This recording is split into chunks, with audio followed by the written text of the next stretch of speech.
გავლენიანი ამერიკელი სენატორები და კონგრესმენები ამერიკის შეერთებული შტატების მთავრობას სანქციებისა და სხვა ინსტრუმენტების გამოყენებისკენ მოუწოდებენ, რათა საქართველოს ხელისუფლებამ ეუთოს მოსკოვის მექანიზმის ფარგლებში მომზადებულ ანგარიშში აღწერილი რეკომენდაციები გაითვალისწინოს. ამერიკის შეერთებული შტატების ჰელსინკის კომისიის ორპარტიული ხელმძღვანელობის განცხადების თანახმად, ეუთოს მოსკოვის მექანიზმის ანგარიში ცხადყოფს, რომ ქართული ოცნება ქართველ ხალხს წლების განმავლობაში ნაშენებ დემოკრატიას ართმევს. ამერიკელი კანონმდებლების შეფასებით მმართველი პარტიის პოლიტიკა ქვეყნის იზოლაციას და ავტორიტარული რეჟიმის ჩამოყალიბებას ემსახურება. განცხადებას ხელს აწერენ ჰელსინკის კომისიის თავმჯდომარე რესპუბლიკელი სენატორი როჯერ ვიკერი, თანათავმჯდომარე რესპუბლიკელი კონგრესმენი ჯო ვილსონი, წამყვანი წევრები დემოკრატი სენატორი შელდონ უაიტჰაუსი და დემოკრატი კონგრესმენი სტივ კოენი. განცხადებას ხელს აწერს ასევე დემოკრატი სენატორი ჯინ შაჰინი.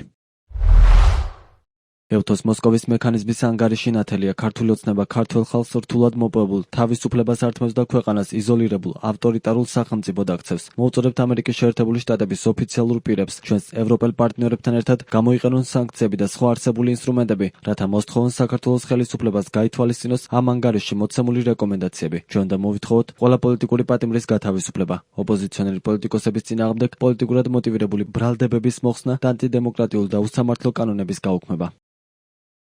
ეუთოს 23 ქვეყნის მოთხოვნით საქართველოსთან დაკავშირებით ამოქმედებული მოსკოვის მექანიზმის ფარგლებში მომზადებული ანგარიში ადამიანის უფლებების კუთხით ქართული ოცნების ხელისუფლებას მწვავედ აკრიტიკებს და საერთაშორისო საზოგადოებას რეაგირებისკენ მოუწოდებს. დოკუმენტი 12 მარტს გამოქვეყნდა. სენატორებისა და კონგრესმენების მიერ გავრცელებულ განცხადებაში მოყვანილია კონკრეტული მიგნებები, რომელიც მათი განცხადებით აღწერს საქართველოს ხელისუფლების არაჰუმანურ მოპყრობას მომიტინგეების, პოლიტიკური პატიმრების და სხვა განსხვავებული აზრის მქონე პირების მიმართ.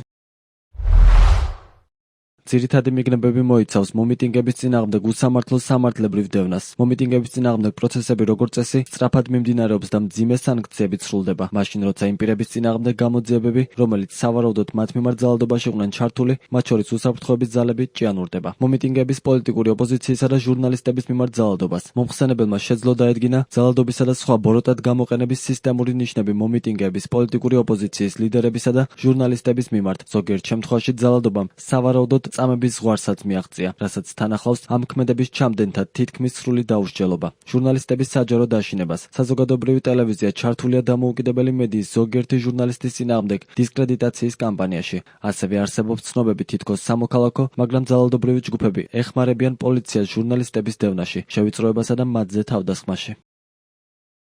12 მარტს გამოქვეყნებული ეუთოს მოსკოვის მექანიზმის ანგარიში საერთაშორისო თანამეგობრობასა და წევრ სახელმწიფოებს მოუწოდებს გადადგან ქმედითი ნაბიჯები საქართველოში ადამიანის უფლებების დარღვევებზე რეაგირებისთვის. დოკუმენტი რეკომენდაციას უწევს რომის სტატუსის წევრ ქვეყნებს ოფიციალურად მიმართონ სისხლის სამართლის საერთაშორისო სასამართლოს არსებული ვითარების შესასწავლად. ამასთანავე ანგარიში ხაზს უსვამს ინდივიდუალური პასუხისმგებლობის აუცილებლობას და მოუწოდებს სახელმწიფოებს გამოიყენონ უნივერსალური იურისდიქციის პრინციპი, რათა წამებასა და არაადამიანურ მოპყრობაში ბრალდებული პირები მათ ზემდგომებთან ერთად საკუთარ ეროვნულ სასამართლოებში გაასამართლონ. გარდა ამისა, ეუთოს წევრ ქვეყნებს ეძლევათ რეკომენდაცია განიხილონ მიზნობრივი სანქციების დაწესებამ კონკრეტული პირების მიმართ, რომლებიც პასუხისმგებელი არიან სისტემურ რეპრესიებზე, პოლიტიკური პლურალიზმის საფრთხის შექმნასა და სამოქალაქო საზოგადოების შეზღუდვაზე.